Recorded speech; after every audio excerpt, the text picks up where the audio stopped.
tu aimes ton pays. Évidemment comme tu aimes le tien. Évidemment que moi aussi j'aime mon pays. Si je ne l'aimais pas, je ne serais pas là. Et puis, je n'ai pas envie qu'il soit attaqué et envahi. Arrête de me questionner. Tu es questionné? Je t'ai posé une question, moi. Est-ce que je t'ai posé une question? Au contraire, c'est toi qui me posais des questions. Si j'aimais ton pays, si j'avais des chaussures neuves, et puis dis-moi, qu'est-ce que ça peut bien te faire tout ça? Mais rien, rien du tout.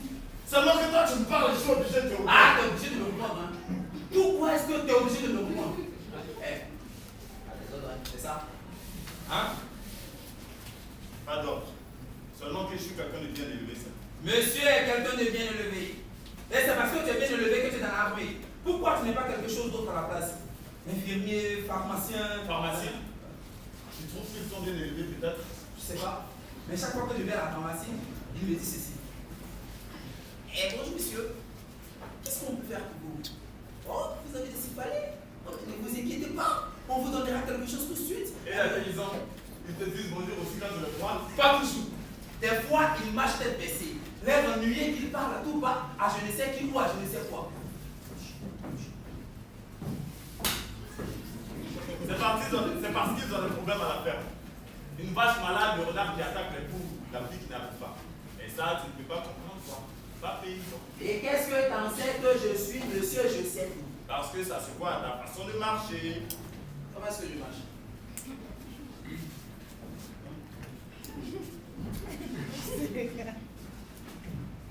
Hein? Eh, comment est-ce que je marche?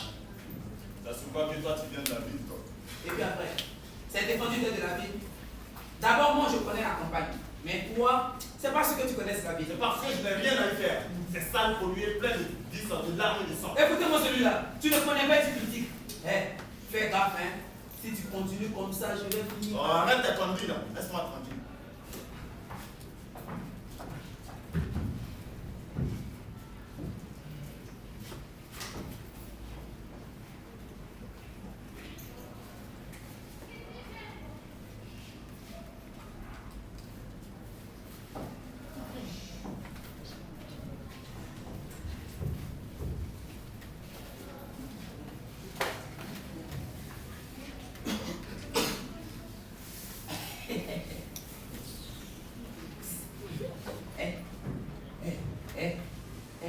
C'est quoi ton nom déjà? Ta gueule.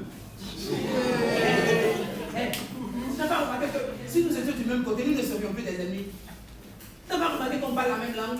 Évidemment qu'on parle la même langue, sans quoi on ne peut pas se comprendre. Justement, mais comment t'expliques ça, toi? C'est parce qu'avant la séparation entre nos deux États, nous étions unis. Ah, mais si ça se trouve, nous avons des amis communs et même de la famille. Mais quoi? Des amis? Des amis communs, n'importe quoi. Et la famille, ça m'étonnerait. Attends, que je t'explique. Je suis sûr qu'à la séparation de nos deux États, il y en a qui sont restés de part et d'autre de la frontière. Je ne crois pas avoir de la famille de l'autre côté, c'est impossible. Comment ça? Parce que toute ta famille a traversé lors du découpage. J'espère bien. Comment ça, tu l'espères bien? Parce que je n'ai pas envie d'avoir des traites dans l'autre bord de ma famille. Des traites?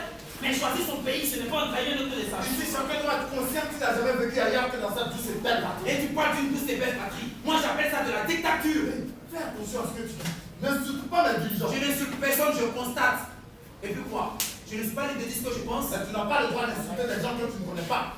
Tu viens de dire tout à l'heure que mon pays est un grand nation. N'empêche que ceux qui le dirigent ne sont pas grands recommandables.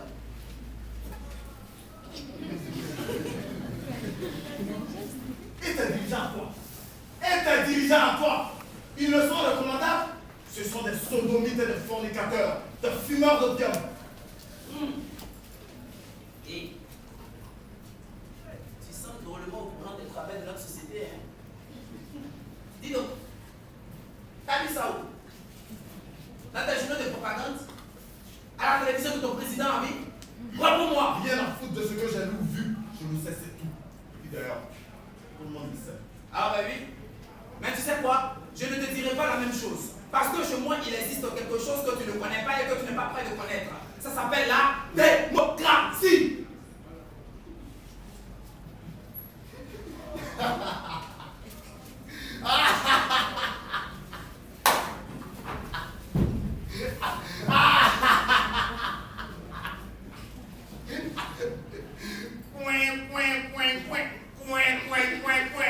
Mon ami, on m'a dit de démocratie, ouais. Et tu t'imagines que, parce que le peuple a le droit de vote, lui, tu t'imagines qu'il a plus le droit de gérer ce qu'il a passé. Où va les fruits de son travail? À quoi sert les électeurs si ce n'est qu'à mettre en place des personnages qui les dirigent jusqu'aux prochaines élections? Et là, tu me parles de démocratie? Ne me fais pas aller. Voilà. Hein? Et les habitants de chez moi, ils le savent bien tout ça. Et puis attends, pour qui est-ce que tu nous prends? Eh bien, pour des gens qui se font beaucoup de divisions. Chez moi, comme tu peux le constater, tout est clair. Et la liberté? Hein? Et la liberté? La liberté? La liberté? Freedom! Freedom, la liberté, freedom. Freedom. La liberté, freedom, la liberté. La liberté, freedom. Freedom, la liberté. Hey, la liberté, freedom. Ah, freedom, la liberté. Hey, la liberté, freedom. Hey, freedom, la liberté. Woo! La liberté, freedom. Freedom, la liberté. La liberté, freedom. Hey, freedom, la liberté. Et la liberté, qu'est-ce que vous en faites de la liberté? Aucun de vos dirigeants n'a le droit de contester les décisions prises par vos gouvernants. Sinon, ils disparaissent. Ni vus, ni connus. Tiens, c'est comme Staline et le Goulag. Pareil. Mais ils n'ont pas se tenir tranquille, voilà, c'est tout. Je vous, c'est vrai qu'ils peuvent prendre la parole, critiquer, dénoncer. Mais si votre gouvernement les trouve un peu trop gênants, il ne va pas mentir pour se protéger. Le mensonge sert bien souvent à vos démocraties de garde-fou. Parce que la liberté ne devient pas plus dangereuse que ce que vos gouvernements voulaient. À mes genoux, au moins, on peut descendre dans la rue, organiser des manifestations populaires sans risque de se voir emprisonné du jour au lendemain. Ah, et vous n'êtes pas fiché peut-être. Votre police, elle sert tout de chacun de vous, n'est-ce pas? Oui, c'est un risque à prendre. Tu ne crois pas? Je ne sais pas. Évidemment que tu ne peux pas savoir. Parce que chez nous, si nous sommes fichés, c'est parce que nous sommes conscients des dangers liés à nos activités. Tandis que chez vous, dans ton pays, même si vous ne faites rien de dangereux, mon gars, vous êtes aussi fichés. Mais c'est normal. Le gouvernement doit prendre des décisions pour se protéger de choses. Sans un gouvernement fort, le peuple est faible. Et puis quoi? Nous sommes libres malgré tout ce que tu sembles croire. Libre, hein? Oui, parfaitement libres. Attends, et pourquoi est-ce que tu dis? Hein? Et vous? Vous êtes libre malgré tout.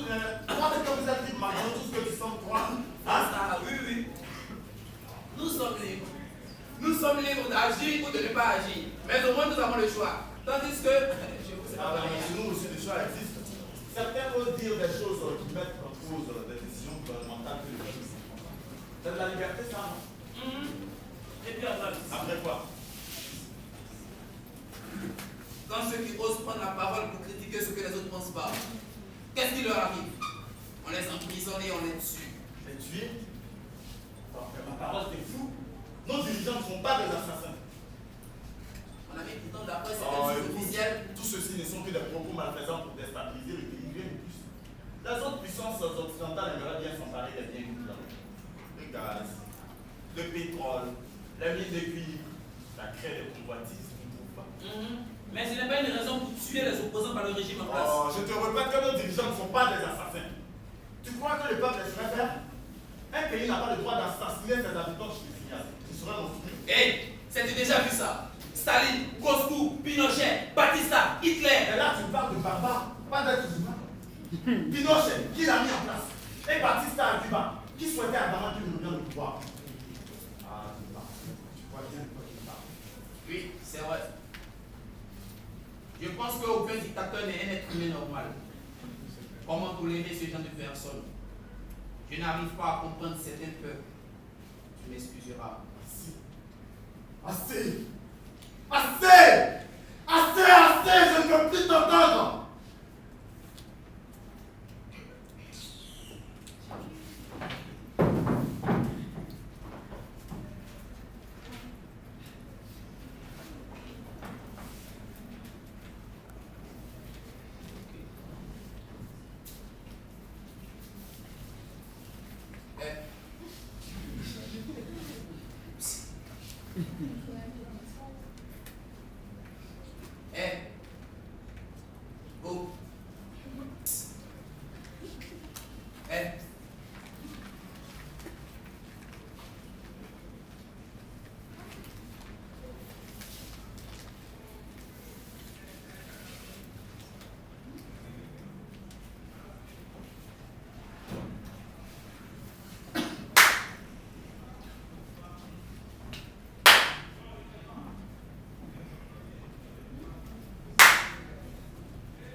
fous-moi la paix.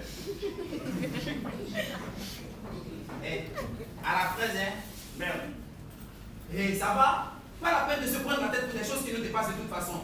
Mais cela ne te donne pas le droit d'insulter mes dirigeants. Est-ce que moi j'ai insulté la tienne? Mais t'as quand même dit que mes dirigeants étaient des sodomites et des fornicateurs, non? Ce ne sont pas des mensonges, et tu le sais très bien.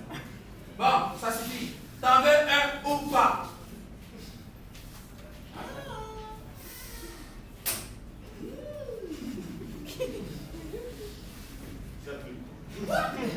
Mais, t'es pas un chien là. S'il te plaît, Jacques, fais-le pour moi. T'es quand même bizarre comme mec, hein.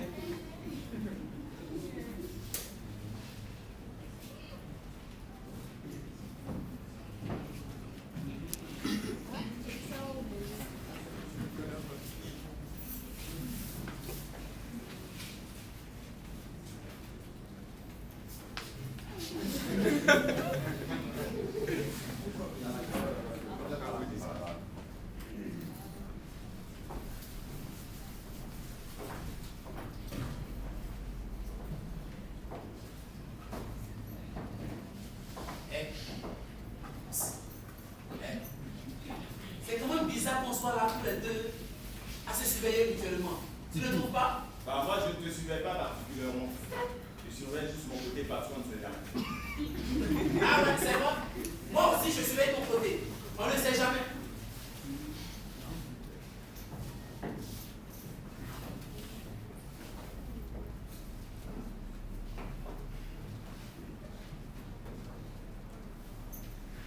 T'es pas un vrai soldat, toi. Je veux dire, t'es pas engagé. Non. Je suis ce qu'on appelle un appelé du contingent. Dans ma vie normale, je suis menuisier. Menuisier? J'adore ce métier. J'ai un oncle menuisier. J'adorais beaucoup aller dans son atelier. La douceur du bois. L'odeur des copeaux. Mais pourquoi tu ne fais pas ce métier alors? Bah, parce que j'ai fait mon service militaire. 5 ans. 5 ans? Mais c'est long ça. Non, encore 2 ans et c'est terminé. Et dis, tes parents, qu'est-ce qu'ils font? Bah, mon père il est paysan. Enfin, une toute petite exploitation. 3 vaches et une laine chère. Quant à ma mère, elle travaille pour les bourgeois. Elle lave leur linge et accommode leurs chaussettes. Tu les tiens? Ma mère est institutrice. Mon père, lui, il était fonctionnaire, mais il est mort. Une saloperie de cancer, quelque chose de banal comme ça. Le monde n'est jamais vraiment banal. Je suis désolé pour ton père. Institutrice, c'est un beau métier ça. Non, non, non, non, non, non, non. Ça dépend des jours. Les enfants d'aujourd'hui deviennent de plus en plus chiants et leurs parents de plus en plus exigeants. Tu sais quoi mon gars? Du bon coup de pied au cul, voilà ce qu'ils méritent les uns comme les autres. Ah ouais, là je suis tout à fait d'accord avec toi. Mon gars.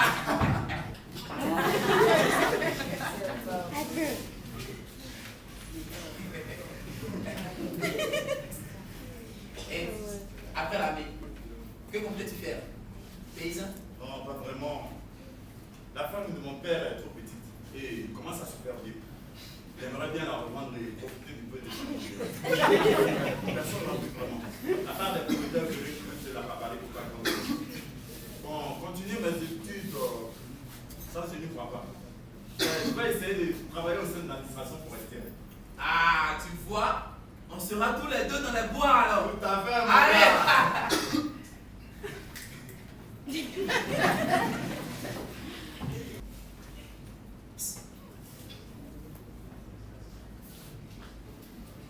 m'as dit pourquoi pour A.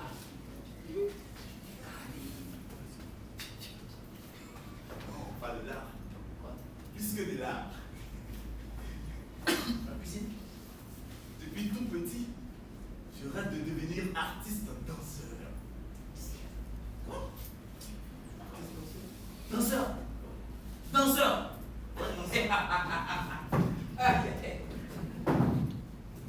Tu es doué ou tu n'es pas doué? Ah, je sais pas.